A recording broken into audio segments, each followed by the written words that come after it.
ஆயிரம் ஒளிபிரையென நபிநாயகம் அருள்கின்றார். மனிதனின் சுடநேயமாய் புது ஆடைகள் தருகின்றார்.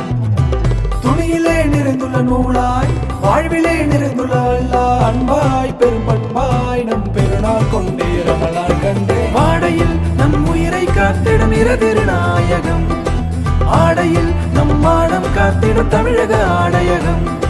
வானமே அவன் வாசல்லாகிட அன்பே நம் வழிதான், வான்பிறை ஒளி ரமலான் ஆடை நமது டெக்ஸ்டைல் தான். ஷோபா ஃபேமிலி ஷாப் ரம்ஜானை முன்னிட்டு ரூபாய் 5000க்கும் மேல் ஆடைகள் வாங்கும் அனைவருக்கும் பிரியாணி வட்டா அன்பு பரிசாக பெற்று செல்லுங்கள். ரூபாய் 10,000க்கும் மேல் ஆடைகள் வாங்கும் அனைவருக்கும் பெரிய பிரியாணி வட்டா அன்பு பரிசாக பெற்று செல்லுங்கள். விண்ணில் பிறைவுடனும் மண்ணில் உறவுடனும் கொண்டாடுவோம் இனிய ரமலான் நல்வாழ்த்துக்கள். ஷோபா ஃபேமிலி ஷாப், பட்டு ஜவுளி ரெடிமேட்ஸ், சிங்கம்புணரி, மணப்பாறை.